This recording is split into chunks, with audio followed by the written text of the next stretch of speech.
prospects and it feels weird, right? No, I can't. I got no. You're not sure. You approach someone and you have your agenda in the back of your mind, and it just doesn't feel natural.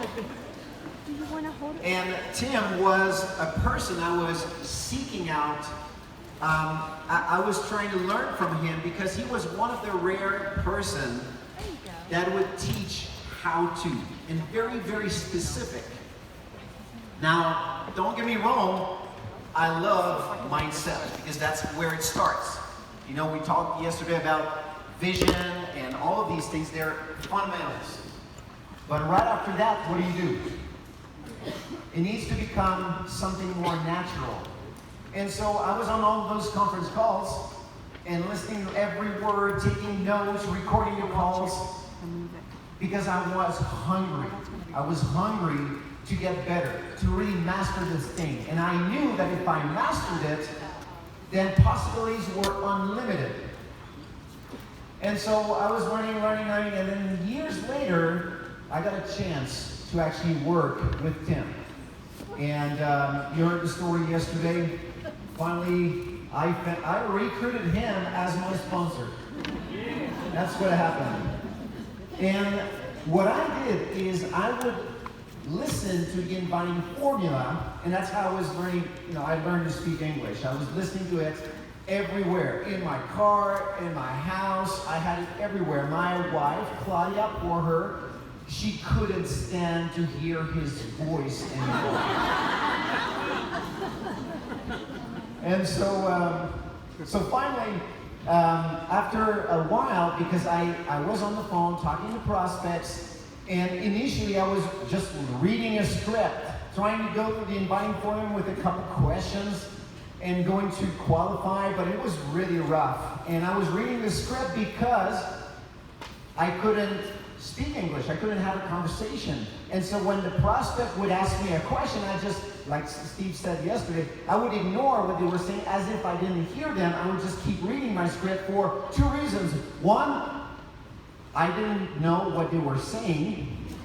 Number two, of course, I didn't have a reply anyway. But I was hungry, so I listened, write now notes, keep on listening, practice, and I got better and better to the point that one day I was able to start to sponsor people. Now, what happened in between is at some point, Tim said, send me your recordings of your calls.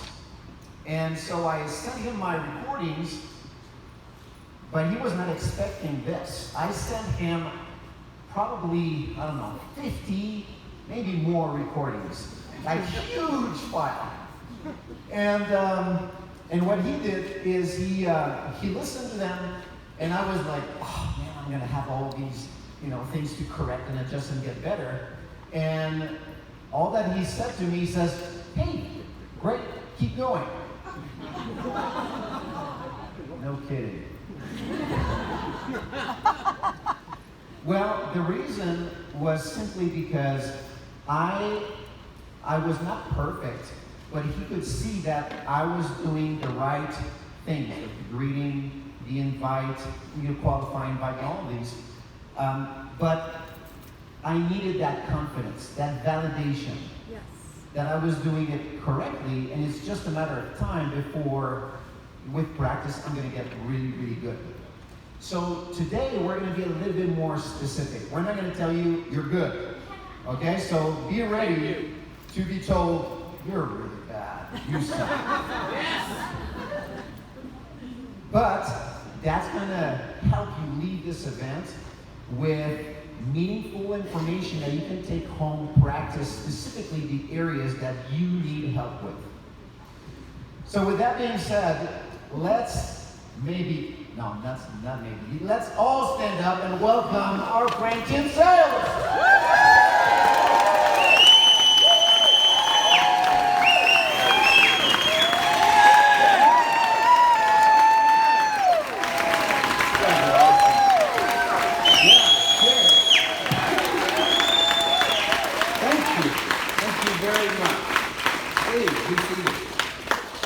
For you Lehman guys, what's the upper limit of these?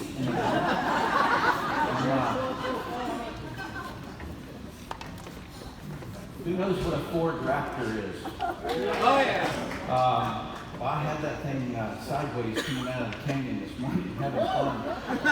There was a truck right in front of me, and the wind was gusting, and so I saw the tractor trailer, the trailer part of it, drift around to the side, and I'm coming in right behind me, but about 20 miles an hour faster, and if you can just imagine my decision tree, right? It pops out, and item number 1 on the decision tree is he or she a veteran driver? Because when the trailer starts out running the truck, the new guy is going to slam on the brakes. The seasoned guy is going to stomp on the gas. I don't know what he's going to do, right? So the first step of my decision tree is that it depends on his move. And so I decided to just basically go into the off the road and bounce and then come out in front of him. He did go forward faster, and it got in behind me, but it was I had already put one of those down, and I just reached over and grabbed the next one, popped it. So, all right, we're going to have fun. And I am so happy for you. I really, really am so happy for you. I want you to pretend that when you came through the door, you gave $1 million for 3 hours of training. You're going to have to, trust me on this. What I'm going to share with you will get you your $1 million back, plus that per year residual.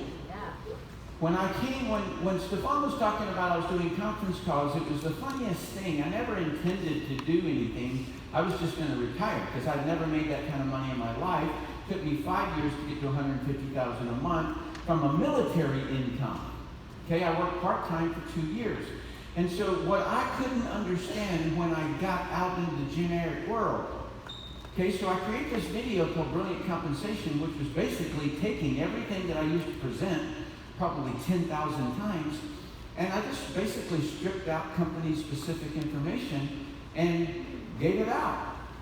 Well, it went, what they call today, viral. It went crazy out there.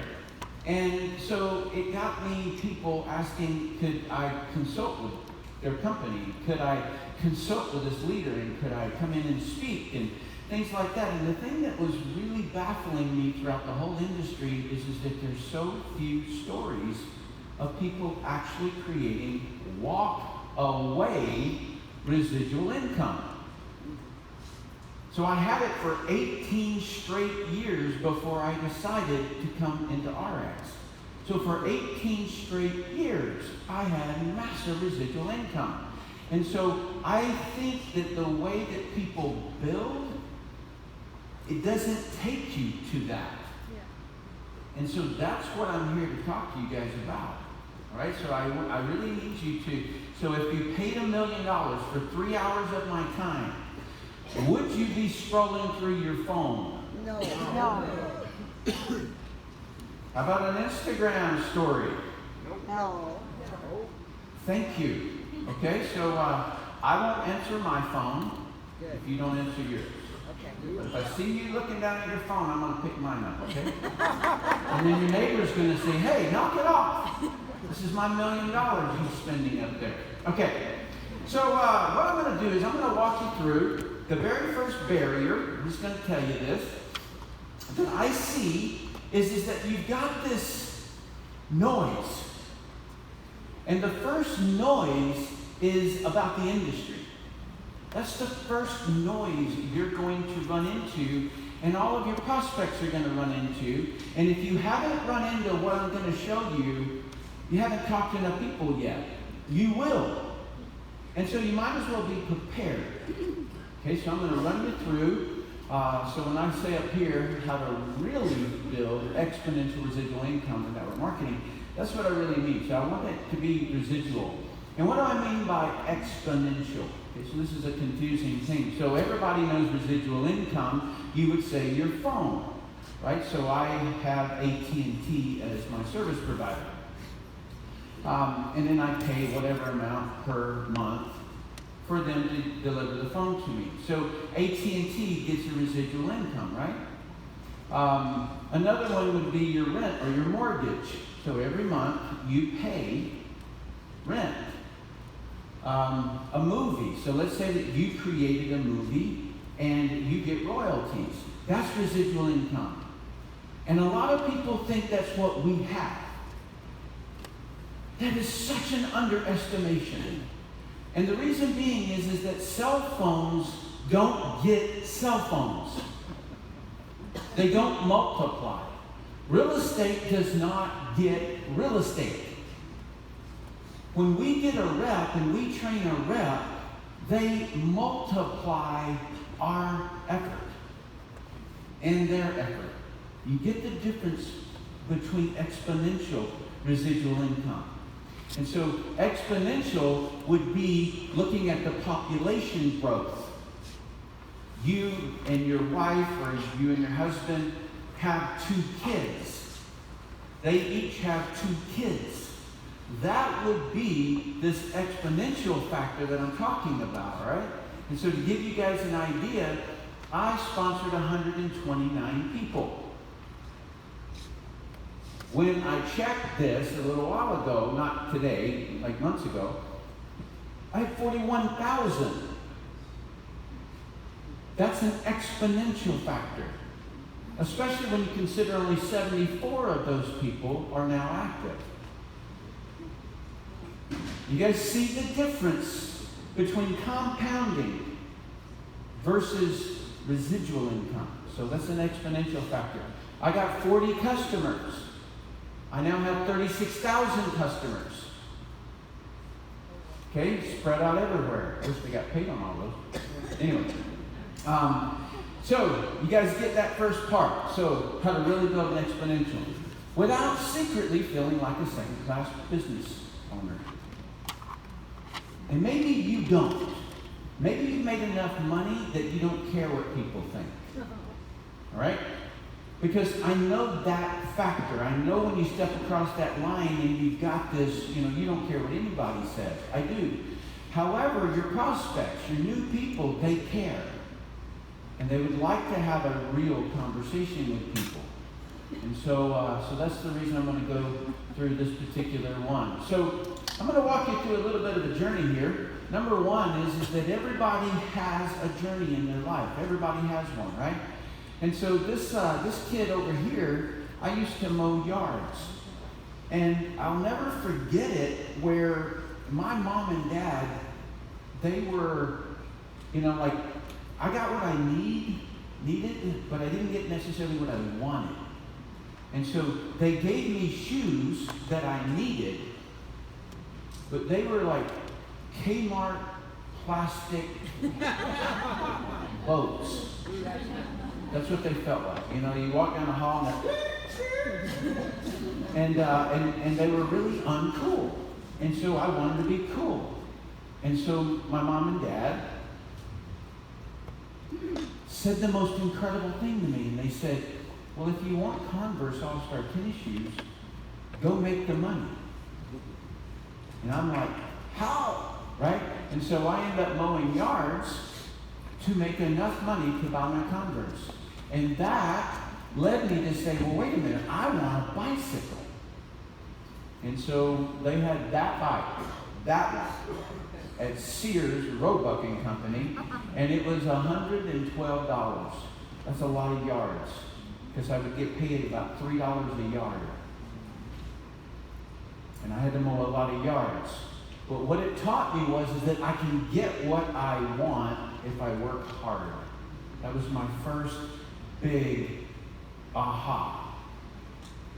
The second one was when I went into the Navy. That's me in Okinawa. And I'm going to say it this way, but you'll understand it in just a second. I was just a sailor. Okay, so I was just in the Navy. And I would see these guys they would be on the side of the ship and they would be diving, right? And so there's those shorts that Steve was talking about. It didn't look like we have anything on, I know, but we do. And these were shorts that we had to wear because if we went into a hyperbaric chamber after diving or something like that. So that's the reason we had to wear them. And so I would see these guys and they would be wearing like Ray-Ban sunglasses. They had a knife strapped to their calf. They looked so cool. I was like, I want to be one of those. And so I navigated myself. I had a lot of barriers in my head. I felt like I was a dumb country boy. I felt like that I was just, like there was no way that I could learn that because I was an F- student. And I really mean that, right? So an F meant 60%. That means you scored 60% on the test. If you were below that, you failed. I think it might have been 62, but no, it doesn't matter. My score would be like 10. So I was an F- student, okay? So I didn't think that I could learn diving. Like there's a lot that goes on in terms of the body about diving. And I certainly didn't know that I could learn explosives. But this community called Special Operations, when you come into that thing, they assume you don't know how to defuse bombs. They assume you don't know how to use a weapon. They assume that you don't know diving physics. And so they take you and they move you at the right pace until you get it. And then they drill you until you cannot do it wrong. Because your mess up will kill the team. And so they drill it until you can't do it wrong. And so all that I did in network marketing was I followed the same philosophy. I assume that the person who joins network marketing doesn't know it. And so I'm going to put them knees to knees and I'm going to drill them until they can't do it wrong. Okay, so that's the idea here. And so what I learned is that everything is knowable. Everything. Whatever you decide to do, it's knowable. All right, with the right training. Okay, so that's my huge discovery, is everything is knowable.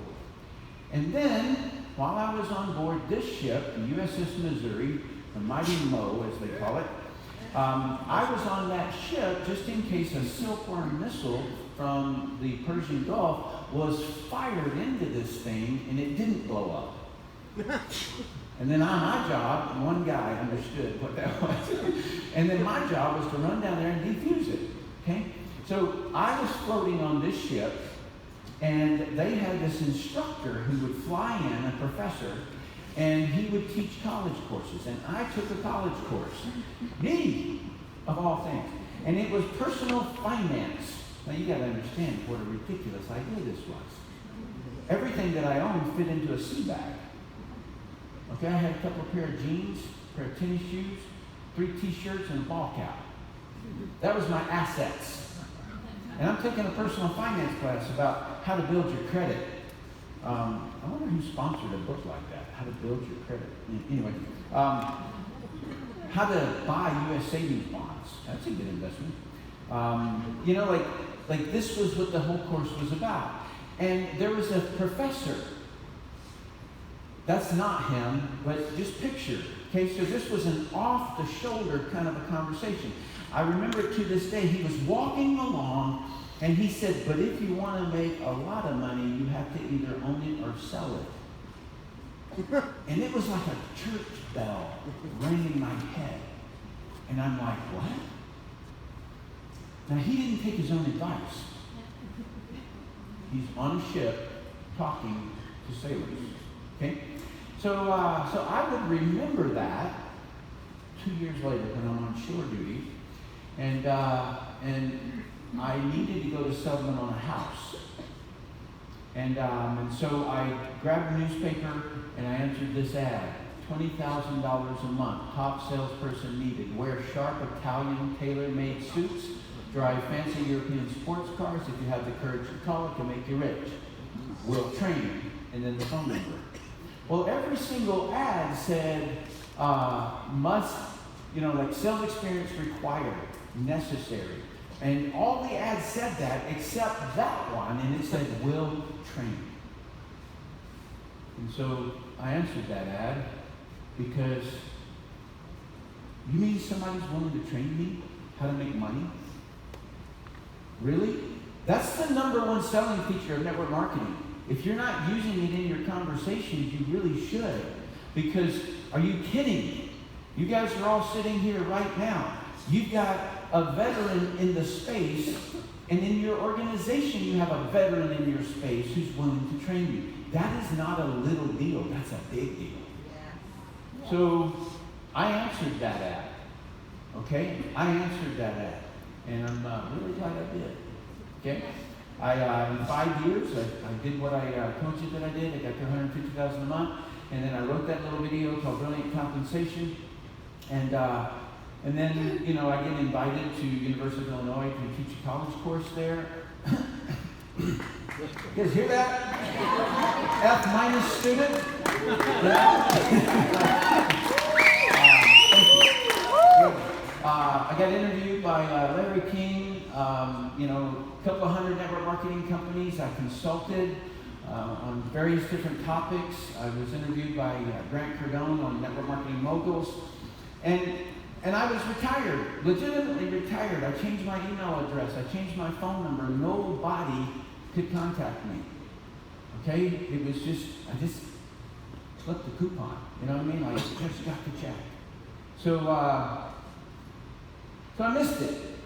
I happened to be consulting a company called USANA, and I would speak on their stage and do various different things. And I happened to be in a boardroom meeting when the executives were fed up. And I had brought a product, and I was going to build a new division in that company. I was not going to become a distributor. I was going to be more of I would write the marketing, I would write the various different protocols, write the training and things like that. So I was going to be more of a field rep kind of a guy. And so then Mark Wilson called me after that meeting when I had proposed all of this, and the owner vetoed it because all the executives said yes. It was a unanimous vote, but the owner had 52% voting rights, or 51% voting rights. And so he vetoed the whole thing. Well, then the company, Mark called me and he said, hey, you want to go and get some sushi? And so we did. And he talked to me about what would it take for me to come back into the industry. And you see now what's called the Bill of Rights. Because the only thing, that's right. Because the $200,000 a month that I was making, I didn't really need to come in for money. I needed to come in if I could change the whole industry. Because I had been in the back of the curtain. I had been in the boardrooms when they were terminating people. I was flown in to do damage control. And so, they were going to terminate their top distributor or something like that, and they needed me to say that it's okay on the stage. And I'm like, well, why are you terminating it? Well, he said disparaging things about the CEO. You're going to take the guy's business because he talked bad about the CEO? Are you kidding me? Like, what? So I would see these things, and they always make people sign non-disclosures. They can't tell about it, so they're going to pay you $100,000 to keep your mouth shut. Why? Because they stopped your check. You haven't had a check for 3 months. You're desperate, and so you have no choice. And so then they say, well, if you sign this, you will not talk about this. We'll give you $100,000. So that's the way they keep this thing under wraps. But people would contact me and say, Tim, is there anything I can do about this? So that's why the Bill of Rights was something where I said, if I can change the industry and create a competitor that beats all these other companies, then the companies have to change their policies. Treat us not like employees that you can fire, but as business builders that is their partner. So that's how the Bill of Rights really came to be. And you got to write really plays are. Like they are a unique breed. They are a unique breed. Okay? So here's my 3 discoveries that I'm going to go through with you. Number 1, secretly believe network marketing is a second-class business. And so I know this because they're hiding it. They're apologizing. They're withholding talking to people because they're afraid of the opinion that the person's going to have about them. I was introduced on this podcast the other day, and we talked before, and he said, Tim, I don't want you to talk about network marketing. I just want you to talk about entrepreneurship. And I said, I'm good with that. And so it was to a veterans group of military. And so when he introduced me, he says, Tim, you are unapologetic about network marketing. Why? I'm like, didn't we have a discussion? Really? And I go, well, why would I apologize? You know, I worked for 5 years. I created an 18-year residual income. I'm wealthy. You know, like, why would I apologize? And so there it started, right? So, but a lot of people hide. A lot of people apologize. You wouldn't want to do network marketing, would you? You know, that's not an invite. Or they withhold because they're afraid that the person's going to react to them. Number 2 is reps secretly believe that they can't do network marketing. Right? So hoping someone else will build it, either they're upline or they're downline. Number 3, reps secretly believe that they can't train a team, and you know this because they're attempting to motivate. And so when I survey inside the network marketing industry, it's always unanimous. How do I motivate my reps? Not how do I train them, how do I motivate them? And so that is what I'm going to cover. All right, let's run into this. All right. I'm going to have real fun. All right, so truth. So you've heard, or you've been told, or will be told, that you'll ruin relationships if you do network marketing. Has anybody ever heard that phrase? Yes. Okay. So here's the truth. A rude or untrained person will ruin relationships regardless of the topic. Do you believe that? Yes. Okay, have you ever sat next to somebody who was pro-Trump? Yeah. Well, let's say that you're pro-Hillary. Isn't that person going to ruin the relationship? You bet. If you're a Trump fan and you're sitting next to a Hillary person and that person is rude, it's going to ruin the plane ride, right? Yeah. How about your brother-in-law? You know, he's a different religion than you, and he just keeps on and on and on about how you need to join his religion. Right? It gets rude, doesn't it? So it's not the topic of network marketing. That's a rude individual. And he's going to be rude about anything. So for those of you who haven't seen this, I created this kind of a rep raise because I was trying to determine where it all sat. And if you look up there on this side right over here, this is, I can see those fonts didn't get installed. That's interesting. You're good. You're good. I'll be off this slide by the time you find them. So in this column over here, this is going to be how good you are at something. You're either going to be elite at it or somewhere in between that and bad.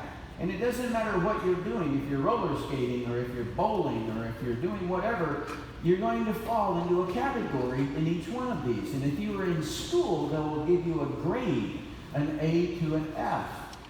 And this over here is what do you do to relationships? Okay? So your very elite person is going to always be professional. The bad person, your F student, is going to be unprofessional. They're going to damage. They're going to state falsehoods. They're going to lie. They're going to make claims. They're going to spam people. They're going to spam social media. You know, like, you don't think I get spam? My messenger, I never open it on Facebook because it's like, you know, the next network marketing company. So that's the person who does that. That's a behavior. That's not an industry. You guys, can you separate? Somebody who says the whole industry is like this, instead of picking one person out and saying, no, he's just a rude Hillary fan or Trump fan or religious, you know, whatever it is. And so you got to separate behavior from an industry. And then this over here is their activity level. Well, it's very high when you're elite at it, but it's very low or sporadic. You know, you don't see a guy for 2 years and all of a sudden he's back here. And he'll work for 2 weeks and then he'll go away, right? So that's going to be that behavior. And then this is their knowledge level, and this is how much money they make. Well, these guys don't make money, they lose money. And that's the ones that 60-minute interview. Okay? I have a file on my computer, and I did bring it. It's from the Wall Street Journal. They wanted to interview me. I asked them, what questions are you going to ask me? As soon as I looked at the questions that they were going to ask me, I knew it was a spin story. Because he said, do you have a high-profile individual, professional, in parentheses, that I could interview who's failed in the industry? Why do you want to focus on those? Because you're trying to spin the story. Okay? So, and then here's where I've seen the only solution, and that is their training interest. So training interest is the person's belief that everything is knowable, I just got to find the right training. If you don't have that idea, then you won't do training. You won't train until you can't do it wrong. In fact, when somebody sends you something to train, you know, like it's training on something, you'll ignore it. You won't even open it. I don't have time. Okay, I've got to go to work. Well, wait a minute. Isn't this the idea that we're going to like create a residual income for life? Well, let's get trained on that, right? So the second one, the D student's going to complain about training. They're going to be like, oh man, not another event. Are you kidding? They'll watch some of it. So I'm going to show you later my entire funnel and how I recruit people. And I'm looking at whether or not I watch the whole video. I won't do a Zoom with them if they skip watching the videos that I send them. If they're going to not do it at that stage of the business, I am not going to be dragging this guy down the street saying you really ought to do this. You see what I mean? Like how dumb that is? Because the person will not even watch what I ask him to watch, and so I can cut this relationship quick. And I look to do that. And then as you go down, you'll see we'll receive training, but they won't rehearse it. Okay, so people will receive the training and they'll say, man, that was amazing, but they won't rehearse that training. And then these people, and they're going to earn up to about $250,000 a year, they're going to rehearse it until they get it right. But the elite people will rehearse it until they can't do it wrong. And that idea came from weapons training, where the idea is that when you're shooting at a piece of paper that doesn't shoot back at you, and you drill it and keep drilling that same drill over and over and over again, a lot of people will drill it until they can hit it in the bullseye. They got it right. But when that piece of paper is shooting back at you, it's a different game. And so you will only perform your worst day on the training field is going to be, or your best day on the training field will be your worst day when somebody's shooting at you. And so you got to train it until you can't do it wrong. So you don't shoot your friend, and you get your piece of lead downrange before they get theirs. Okay, so that's the whole idea. And so the moral of the story is that training interest is the primary consideration for Tim when I'm recruiting. And for you, it's where do you spend your time? Who do you devote yourself to? Okay? So, there you go. All right. You've been told, or will be told, I don't want to go door to door. I don't want to bug my friends and family. I don't want to trick friends to come to an in-home meeting. I don't want to drag people to a hotel meeting. Well, this is interesting to me because when I came in, this was in 1989, and I would talk to people, and they would say, "Then I don't want to go door to door." I'm like, "What do you mean door to door?"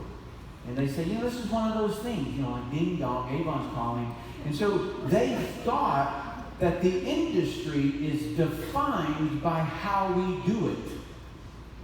But it's not, because do you have to go door to door? No.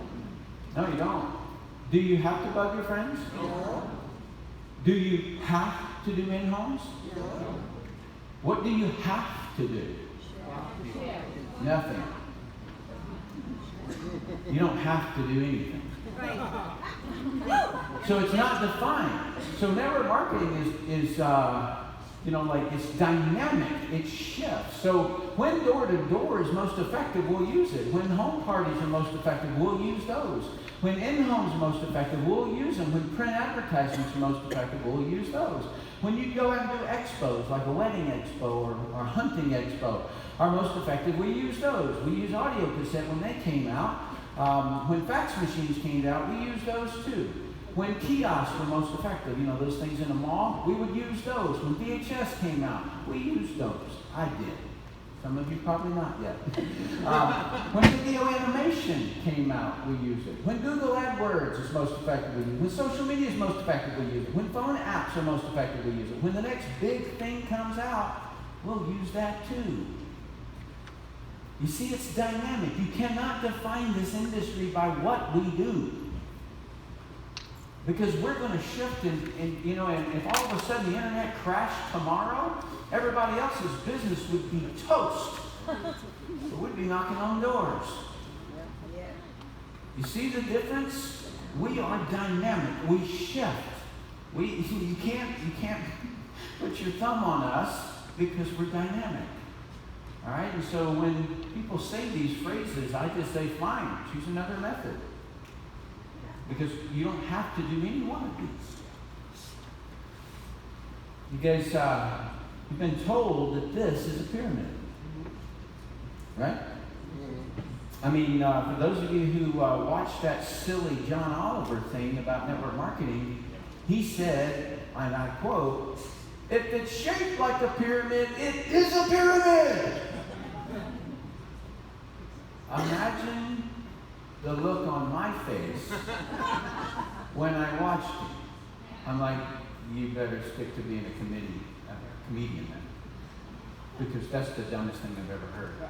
Okay, so what this organization right here is actually the U.S. Navy SEAL team. Wow. Okay? And it's based upon a particular philosophy. And you've got to master this phrase, all right? So this right here, you can see this. This is called the basic unit of the U.S. Navy SEAL team. These 4 people right here are shooters. This person right here is called the fire team leader, or the shooter leader. So when you bust down a door and 4 guys enter into the room, there's a fire team leader somewhere in the stack. And that leader, and only that leader, reports to this person right here, and he's called a squad leader. Because the squad leader has 4 squads. And that squad leader, and only that squad leader from this unit, is going to report to the platoon leader. And if you'll notice, the platoon leader has 4 squads. And do you know that there's a company above that, a CO, that has 4 platoons? The reason they function this way is that there is a law or a rule that we've determined in the military, and that is you never try to manage more than 4 to 6 people. 6 people in peacetime, 4 people during combat, during wars. Because if you try to manage more than 4, it gets too chaotic. And the right hand doesn't know where the left hand is, and all of a sudden somebody calls in an airstrike in a particular coordinates, and it blows up the army. I listened to your Navy jokes all day yesterday.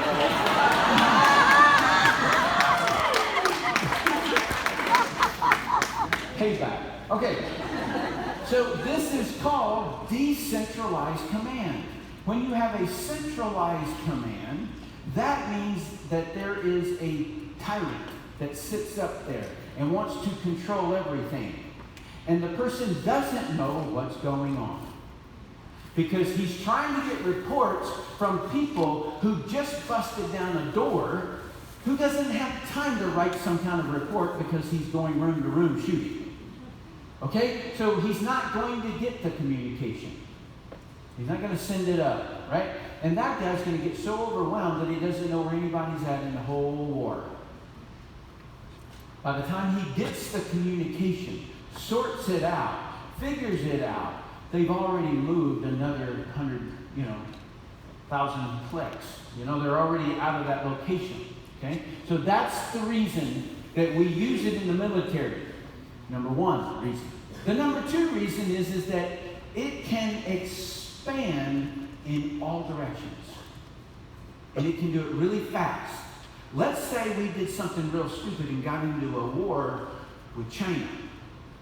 They got a lot of people, right? And so we have to be able to grow exponentially really fast. So that's the reason. The second reason is that it is the most rapid, expandable organization known to man. That's why we use network marketing. It's not because it's a pyramid. Okay? So, you probably also heard that the people at the top, or that got in early, make most of the money. How many of you have heard that?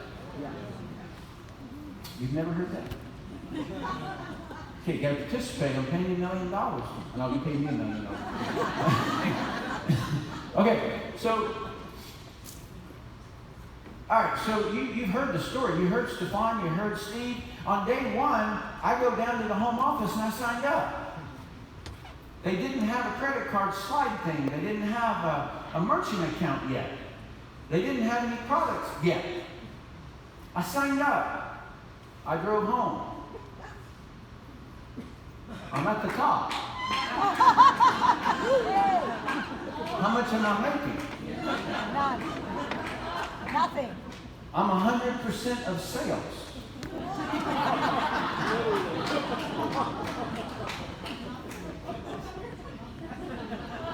That makes sense. I want you guys to ponder this for a good long time, because you're going to see what bozos are out there saying that the people at the top make all the money. Top of what? That's what I want you to learn. Top of what?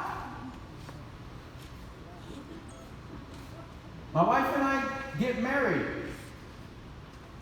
We have the fruits of all of our children. We're at the top. We don't have any kids. You see, you're at the top of what you build. That's what you're at the top of. And that's the same at Microsoft. That's the same at Oracle. That's the same at Apple. That's the same at Amazon. You're at the top of what you build. Now, in network marketing, we all get the same compensation plan. And so if I am right there where it says you, if I'm right there, and then Todd Rowland comes in right there at number 3, and he builds a bigger organization than me, and let's just say that we only get three levels deep, then he's going to make more money than me because he built a bigger organization. All the media says that it all flows back up. I wish.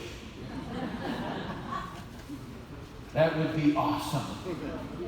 But it doesn't. So everybody gets the same compensation plan, the same levels deep of the whole business. And so anybody who hasn't started yet can outproduce me or you.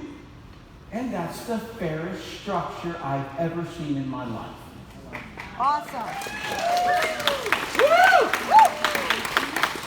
Thank you. And you guys see that, it's not necessarily people, because it's volume. So if this person, if you taught your people to each get 50 customers, then each pod has a volume bigger than mine, even if we have the same number of people. You get this idea. So I don't want you to think that it's people, even though I have people up here, it's actually volume. Okay, so now you've been told that this is not a pyramid. Despite its shape, John Oliver, despite that each level earns less money. When the FTC sued Amway back in 1970s, what they were trying to prove, one of the big tenets that they were trying to prove, if they could just get the discovery and find out, they would find out that every single level earned less money, and that would define it as a pyramid. But they didn't find that, much to their horror. They found that people lower in the ranks were making more money. But you can't show that in corporate America, all right? So it was a real shocker. So what these guys do is each get different compensation plans. So the shareholders have a different compensation. The CEO, okay, so who recruits the CEO? I'm really asking this question to you guys. The board. Okay, does the board go out themselves, or do they hire maybe somebody from human resources or an executive search firm? Okay, so they're going to go out and they're going to hunt for this person, right? And then they're going to get that person in and they're going to create an offer. Is that offer different than what they offer these? Yes. Always. Okay, so you can now get the idea that each level is going to get an offer. So each level is a different compensation plan. Okay? All right. So how's that working out there? Outside these walls. This has a lot of data. This is a lot of my time. Thank you. But the bottom line is that about 70% of the population has less than $1,000 in savings and less than $30,000 in retirement income. How long can you last at $30,000?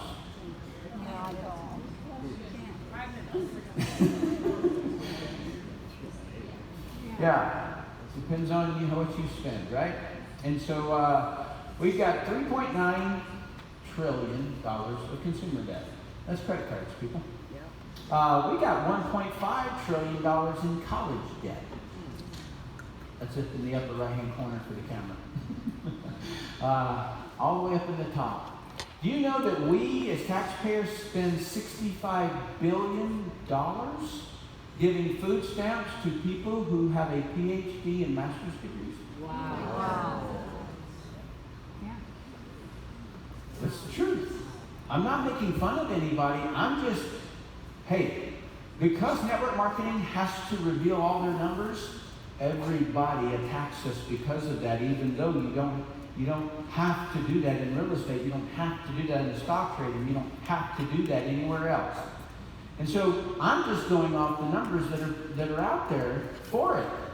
So this is how many people, 400,000 people who have a PhD are doing customer service. So all of these are the jobs that people are taking who have PhDs or master's degrees. Right? So, yeah. 2/3 of all millionaires in America own their own business. This is IRS data. Okay, so this is $1 million up to $10 million, and all of it is 1099 income, as opposed to W-2 income, which is salary. And so there's where it's very, very revealing. This is 20% of the population, and that's 80%. And the numbers will stay exactly the same all the way into network marketing. If you sponsor one person in RX, you move yourself to the 20%. Yeah. That's all it takes. Okay, get in there and get it done. One customer or one rep. I love this quote. We are kept from our goals not by obstacles, but by a clear path to a lesser goal. Wow. And that is the seduction of a salary. I'm going to dig into that in just a minute, but a salary seduces you into a false sense that that is better. Oh. Have you ever been told that only a few succeed in network marketing? Yeah. Yes. Okay, so this is by far my favorite subject in the whole debate. You guys know that I created a whole platform called MLMdebate.com. I got a YouTube channel, MLMdebate.com. Don't bother writing it down. It was an utter failure because I couldn't get anybody to debate me. Professors, John Taylor, the guy who wrote this, all anti-people, I tried to get them to debate me. They wouldn't debate me. Go figure. All right, so he said in this huge document that somehow got positioned on the FTC website. I'd love how you get that positioning. I'd love to know how you get that positioning. But so he said that only 0.15% reach the top level, which is $1 million a year in income.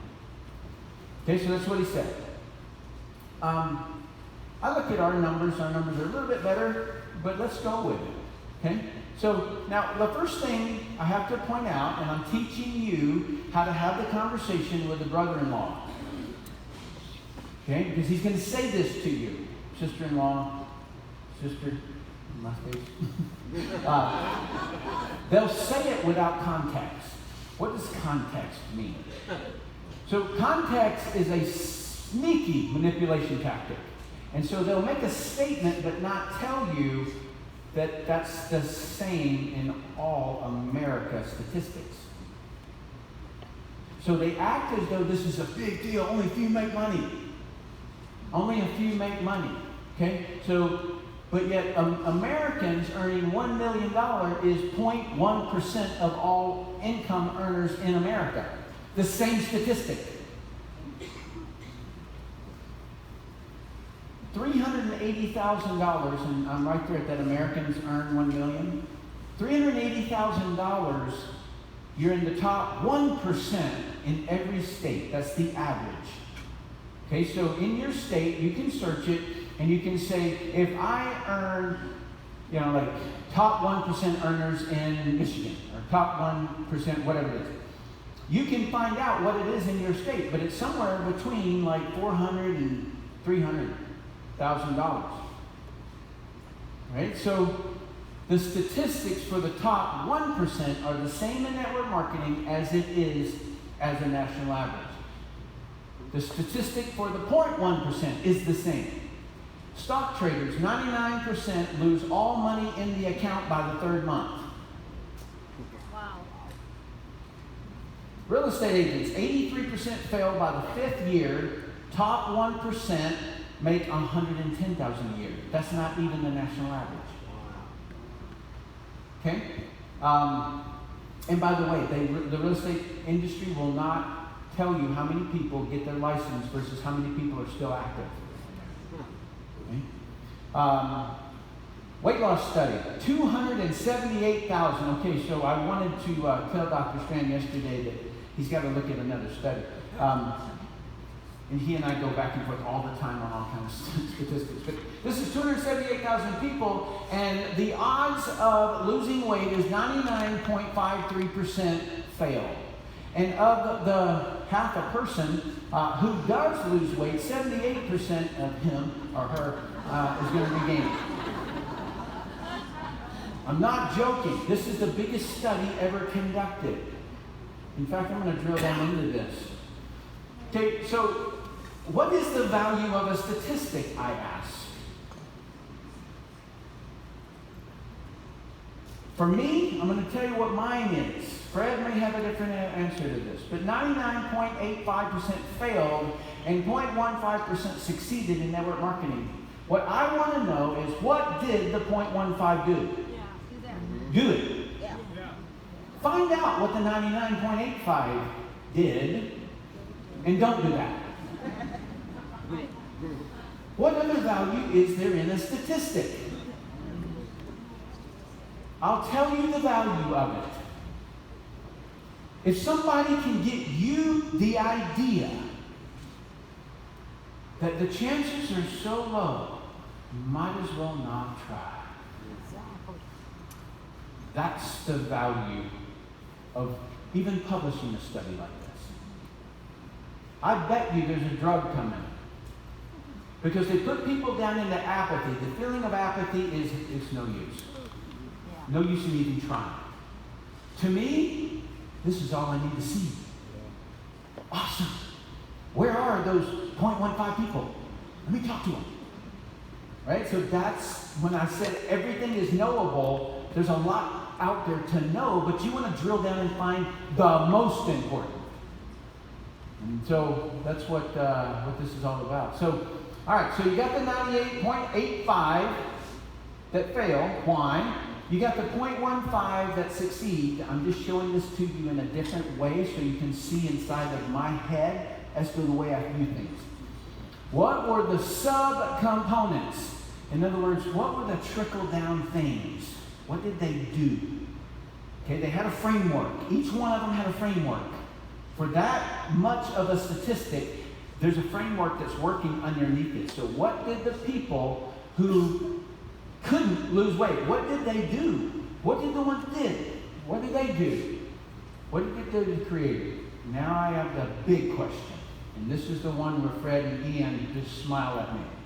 How does math choose which side of that statistic you're on? Woo! Love it! Yeah. Woo!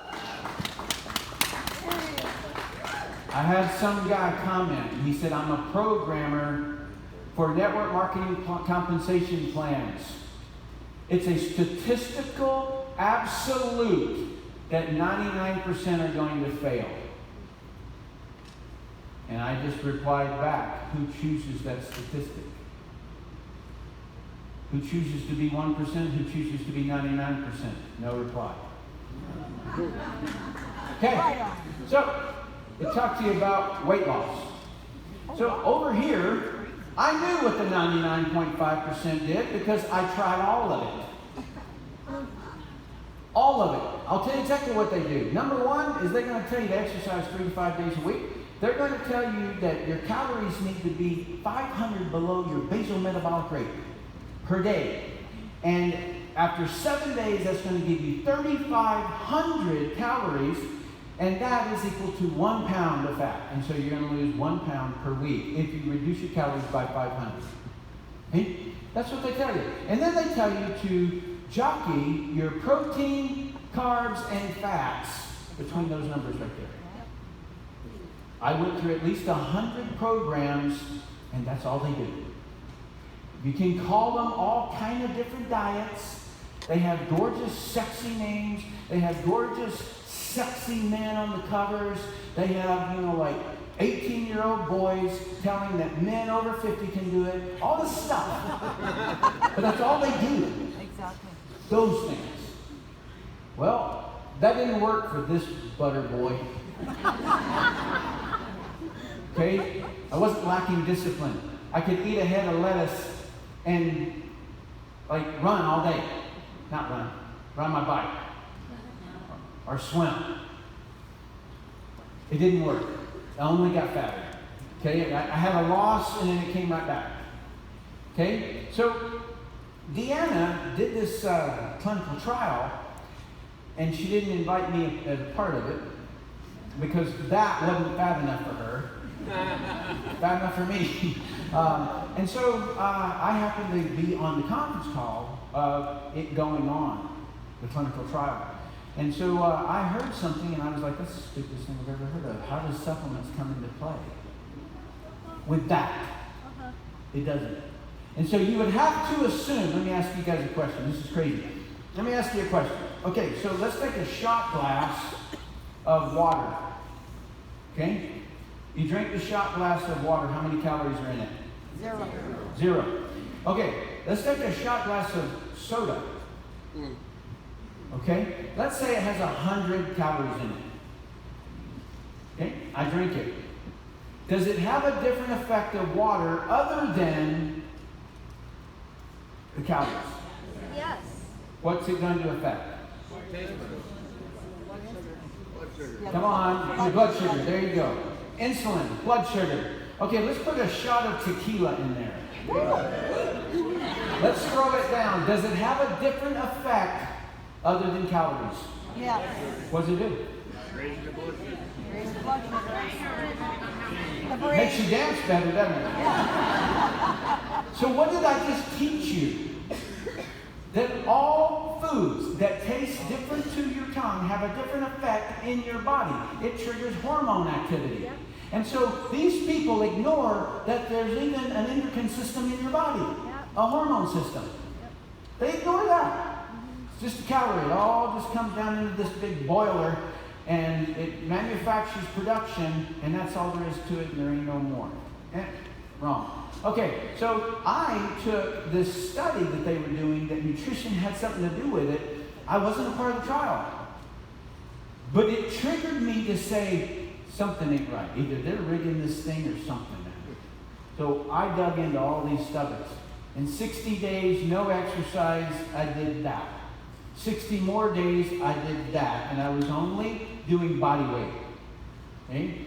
And I'm still at that weight. And that's 5 years ago. Wow. Okay? Not me. No, thank you, but it's not me. Okay? I'm going to show you something. All right. So my research and discovery took 2 years. Because I'm like one of those ethical freaks, and I wouldn't promote something that I myself didn't believe in and didn't validate. So I had to do this. Even though I believed Indiana, I needed to find it for myself as to how it could possibly work. So I got a Facebook ad running. I recruited 24 people I didn't know off a Facebook ad, and I brought them into a webinar 2 nights a week. I had them buy the clinical pack.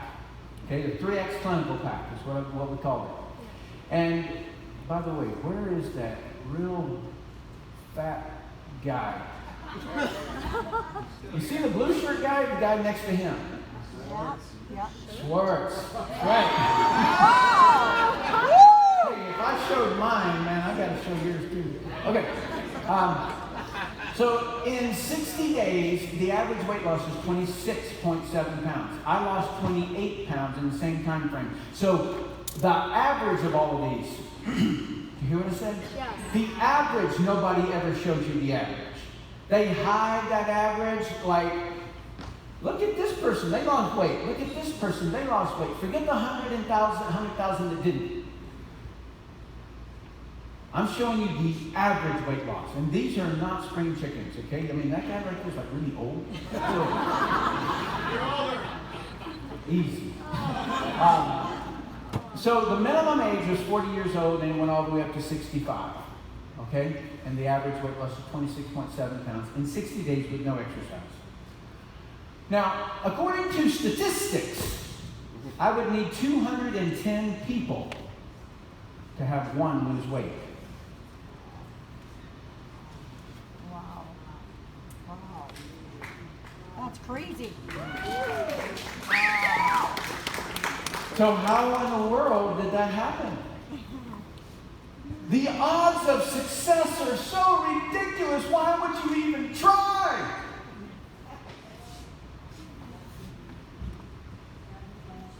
Isn't that an epiphany? Isn't that one of those things that blows your circuits? Right? It's like, what? How can that happen? And it's repeated over and over and over and over and over and over and over again since that day.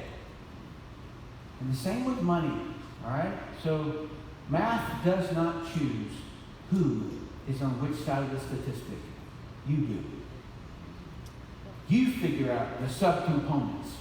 Okay, so it took me 2 years to validate everything and to prove it. It took these guys 60 days because they followed a proven formula. They didn't have to invent it. They didn't have to do R&D. They just followed my lead.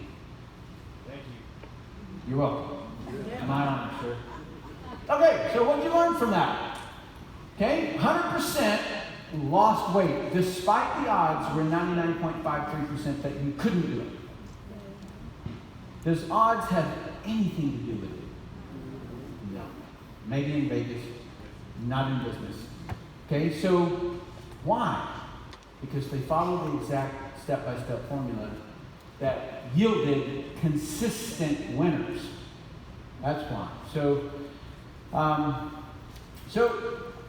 this guy that responded in a comment and said, I program for network marketing comp plans. It is an exact, there's no debate.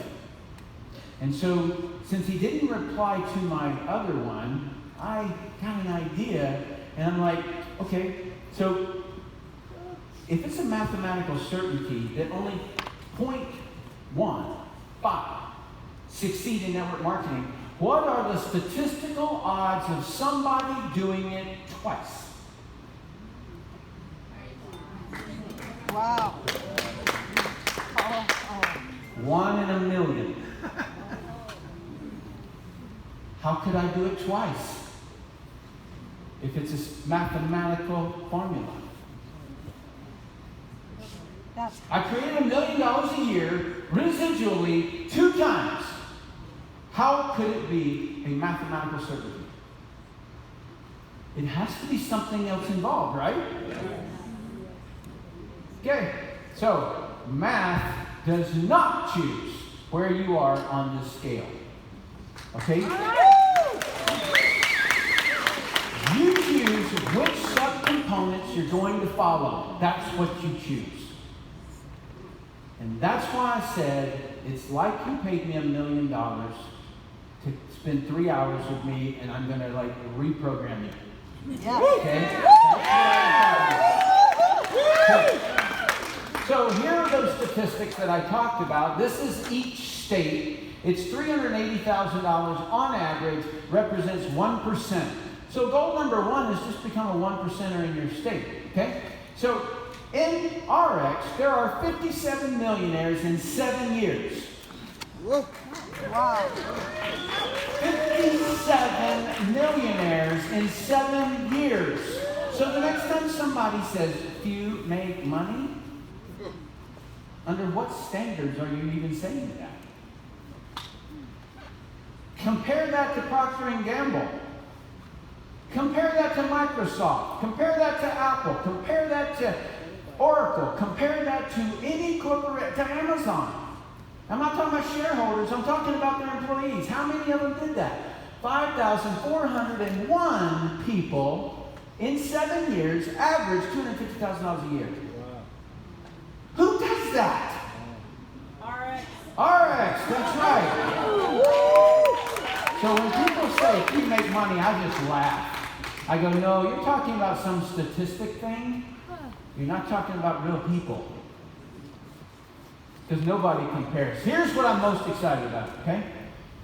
So that gold area, that's my level. I'm level 2. There's 34 other people that are at that level. That would be like me being the CEO of a company and having 35 other CEOs. Or chairman, whatever you call them. But there are 11 people 1 level above me. There's 7 people 2 levels above me. There's 6 people that are 3 levels above me, all the way up to level 8.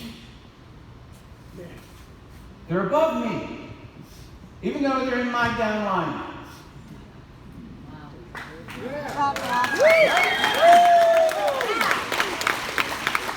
So there you are. There's the whole break off. I think Ian would probably choke if I knew I showed everybody that. Okay, so you've been told that recruiting is evil. Okay, you'll see it in social media. People will make a comment.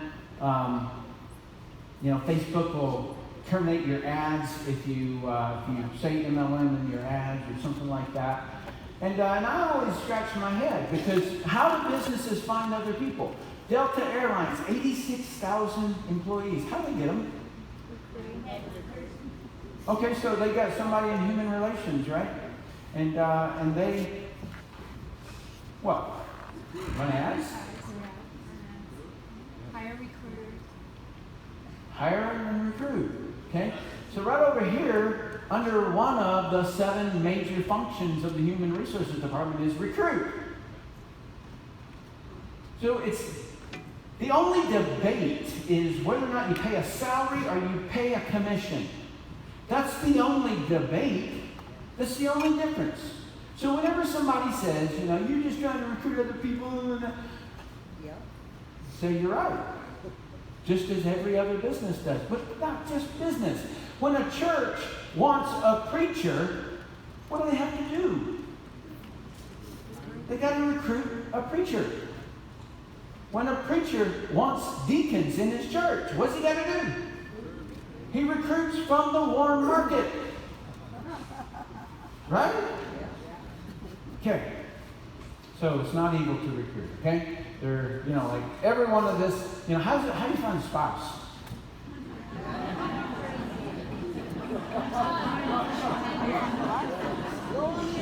You recruit. Can it be from the warm market? Does it have to be from the warm market? No, there's apps today. Right? So, okay, you guys get this whole idea? So the whole thing is that it's just whether you're going to make an employee or an independent contractor. I'm going to talk about that. But I just want you to get very, very clear that recruiting people is not evil. Everybody has to do it. Everybody. The Unabomber is the only person that I've ever known of that didn't need to do that. And thank goodness he didn't. Okay, so, all right, so this is one of my favorites. I got a Facebook message off of one of my videos that I did, and he said, quote, Tim, there surely must be something wrong with network marketing. If a company pays their top 200 distributors through their annual bonus scheme, I know it's like, it doesn't make sense. I gave it to you verbatim. Bonus scheme can end up with $1 million to $2 million payments. What skills, value add, do these people bring to the company? Some are in their 70s. Can you please explain how the MLM industry lets this happen? If there, you've seen that emoji that's rolling on the ground laughing? That was me, okay? Like, he can't figure this out. He's obviously a stock investor in Herbalife, and he hated that they were giving away so much money. Okay, so way back when Mr. Hughes created this thing, and it was a bonus. A bonus. And he said if you maintain your volumes, then you're going to get, the top group is going to get a bonus every year that your volumes are at that level. And he just keeps on paying it, even though he's dead. He keeps paying that. And it aggravates the investors. Because they're making, like, if you just picture 200 people who are getting $1 to $2 million bonuses. Okay? Why? Because they created the volume, and the volume keeps happening, so they keep getting paid. I hope you memorize the way I described that, because you will say that thing 1,000 times. If you create the volume, you keep getting paid every year that volume is still there. Okay? That ain't normal. That ain't corporate America. Okay? Because I sent this guy a message and I said, thank you so much for your question. I will create a video and let you know when it's posted. And here's the video I shot for him. So, I said, okay, so let's pretend for a minute that you are Procter & Gamble. Okay, so all of you are CEOs of Procter & Gamble. And I come to you as a sales rep. And I say, please give me a job. I've got the most incredible history. Okay, so I I was the #1 top seller in my company in the last one. I orchestrated a sales team. I reorientated a whole division in this company. Please hire me. And when you say to me, okay. But first, need to know something. Do you need a salary? Oh, yes, that would be nice. That would be nice. For the sales cycles that the person goes through.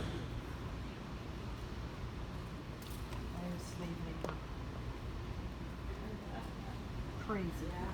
So who am I asking to cover my butt when I'm not producing? I'm asking the company to cover my butt when I'm not producing.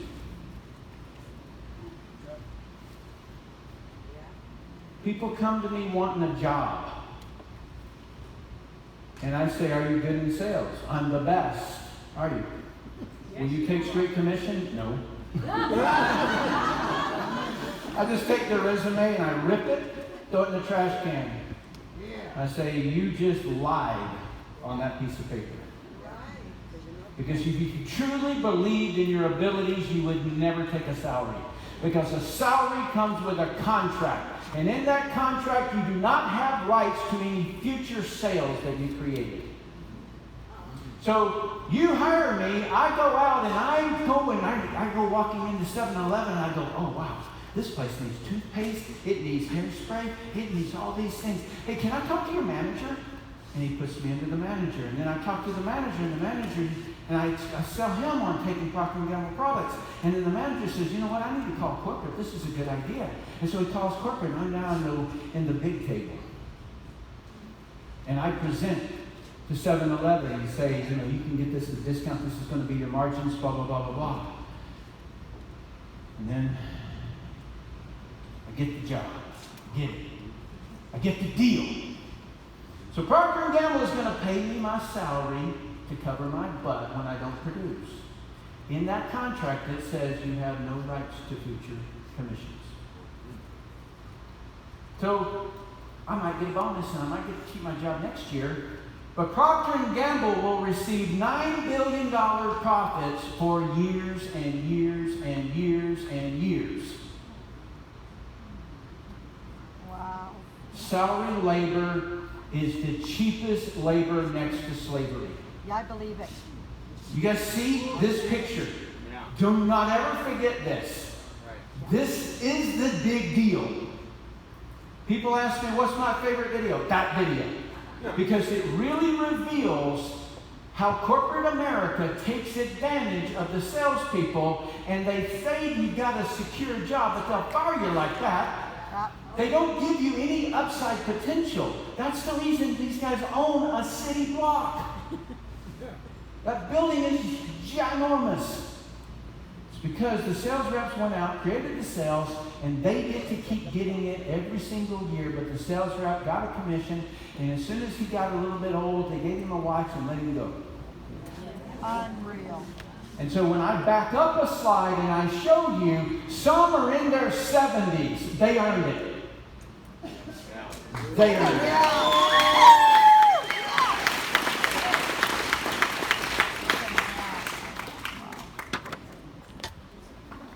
Okay, so so I'm sitting on an airplane. You guys have just got to picture this. I'm sitting on an airplane. I just sat down. I'm starting to read, laying out all my stuff, and this guy on the cell phone, he's really loud. Okay, obnoxiously loud. He's talking about that he just acquired this company, and that he's trying to figure out. He's come to the best conclusion that the best is to offer this sales rep, one of the top guys that was in the company, to offer this top guy a 2 + 1. That's what he named it. And that meant $200,000 in salary, $100,000 in bonus per year. So I'm hearing this conversation, right? And I'm just going about my stuff. I mean, the whole airplane heard this conversation. I wasn't eavesdropping, okay? But he's in my space, right? I'm talking about my profession. enormously curious. I'm just fascinated with people. I'm fascinated with all the businesses. I love to make everything simple. And people hate that about me. Because it exposes everything. You know, it's like, you know, it is real. Okay? So we got off the phone. And he got off the phone. I didn't want to interrupt him. We're taking off and all this stuff. And so I figured that there would be a time somewhere along this flight. It was from Michigan to Salt Lake. And I just figured we'd find some kind of a time. And so he happened to have, he had an Apple and it was plugged in. And I happened to notice that when his legs swung out, he unplugged it. And I knew that just in a couple of minutes, his screen would dim. And he would know something went wrong. And then he's going to start looking. Okay? That's why you don't want to be in combat with me. And so I'm sitting there, and I noticed it go dim, right? And so I look over and I go, oh man, your plug came undone. And so I reach over and I help him. I plug it in. Okay, so that was the grieving. It's the first part of the grieving. Okay?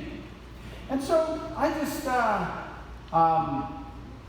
started talking. I said, yeah, I was on a flight over to UK and mine didn't work. And so I got real familiar with how you got to jiggle it a certain way.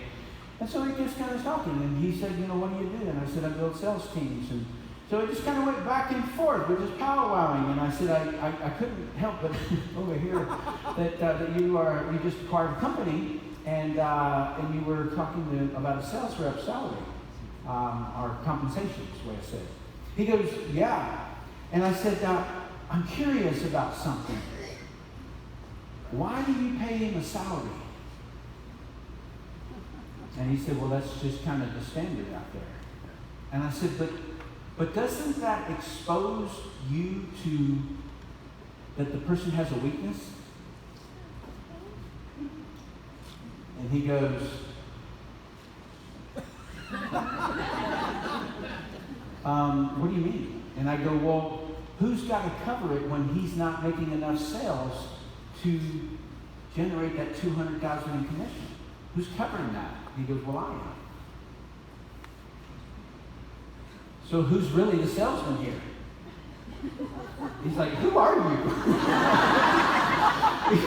he goes, man, like, I've been in business for the last 30 years and I've never heard this. What do you do? And I said, I build sales teams.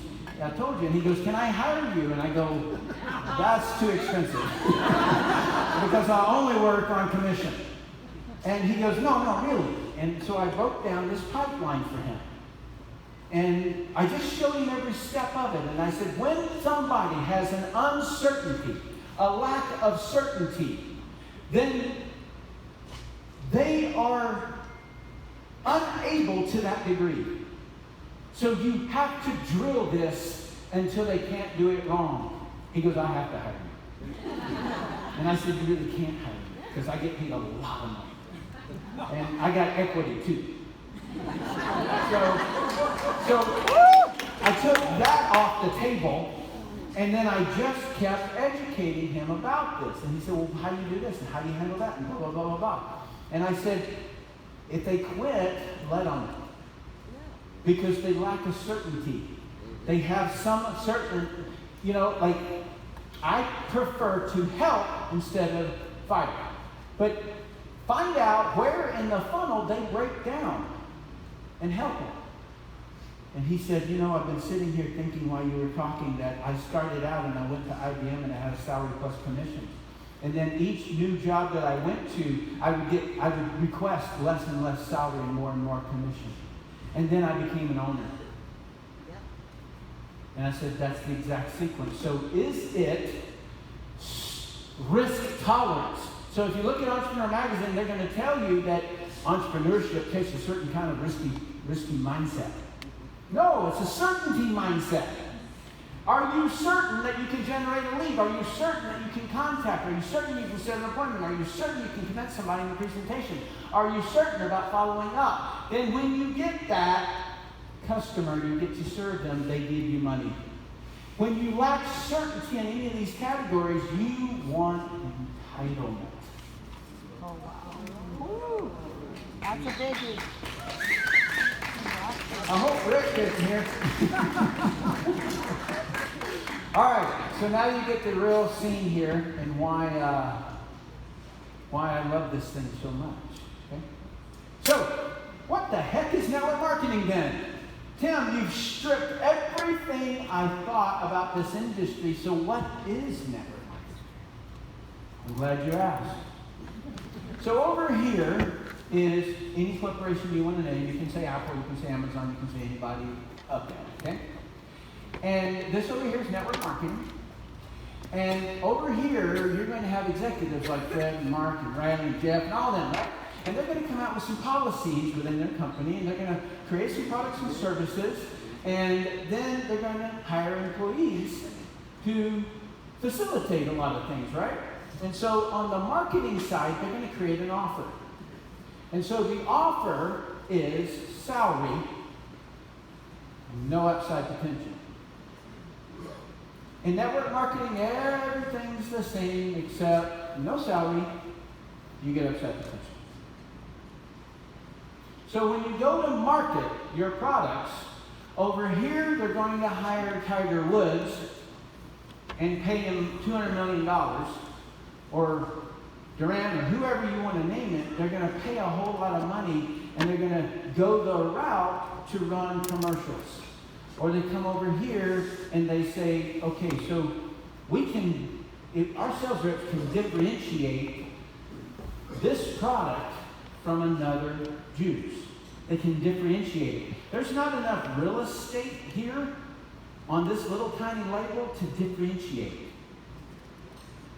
And so it's better to use network marketing when you need to differentiate how this product is different than Monster. You get the idea?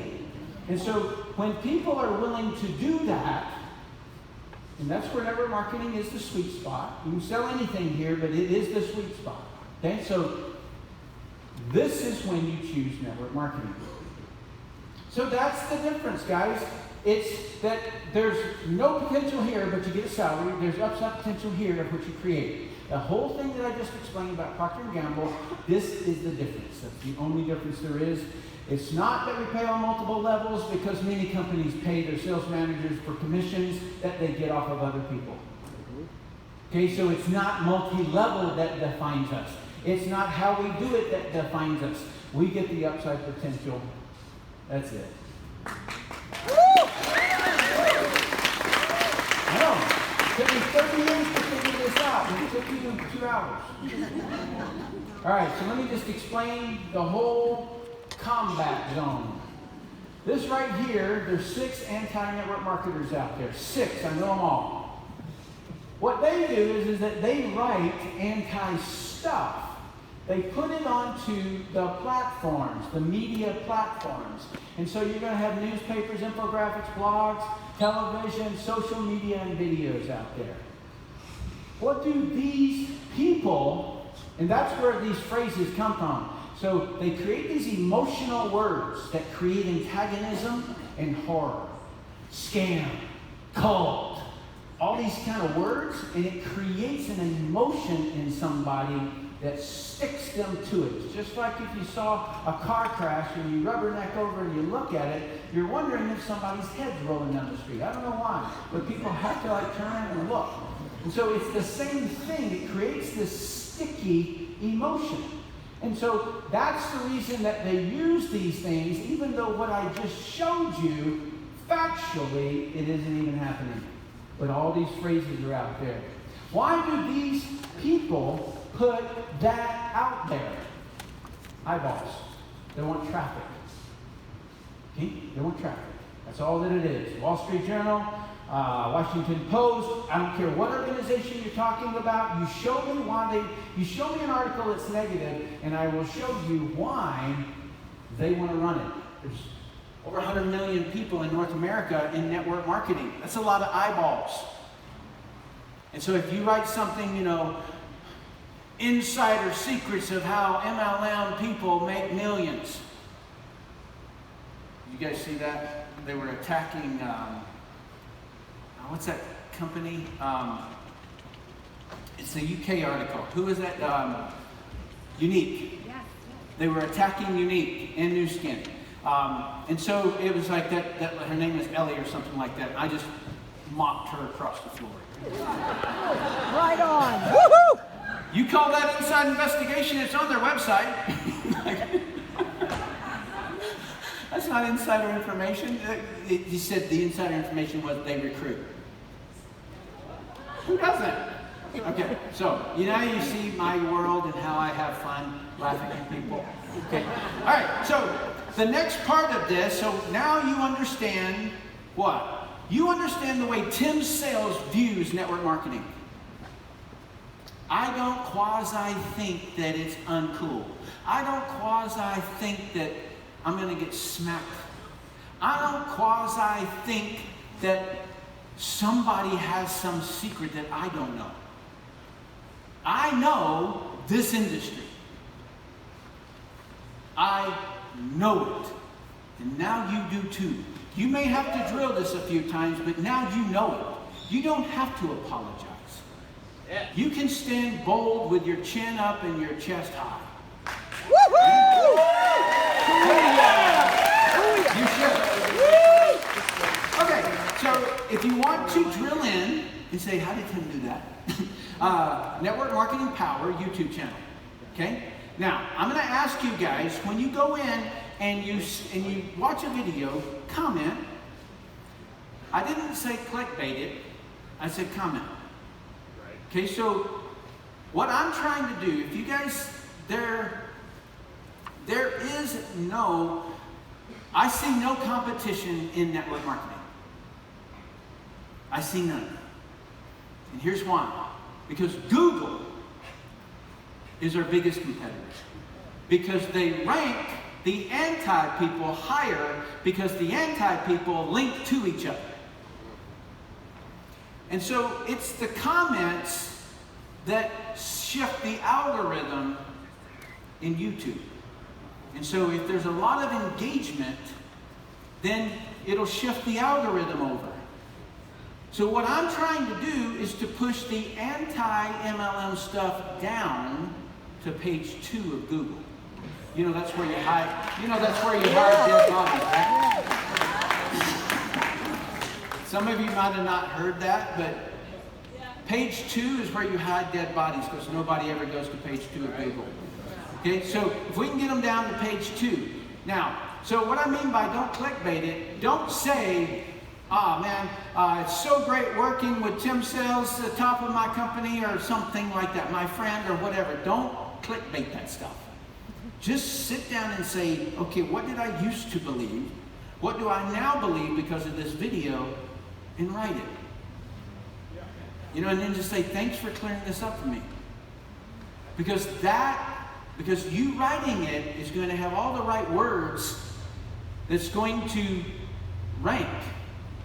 All right? And the reason I say we're not in competition to other companies is because we don't want to just steal other people from other companies. That's not this game. We have to do organic growth.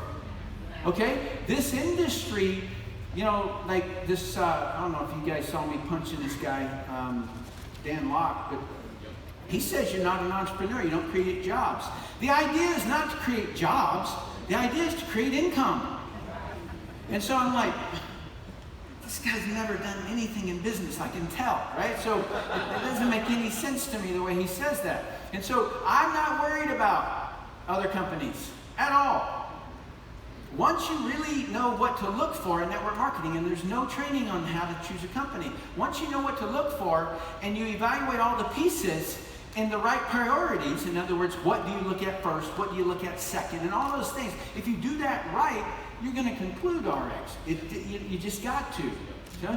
So I'm not worried. We're not in competition to any other company. We're in competition with the antis, just so that we can get that stuff out of the world and drive up the truth on what network marketing is. Okay, so, good, thank you. And also on Facebook, Network Marketing Power, Facebook, Instagram, wherever else my wife has put put me.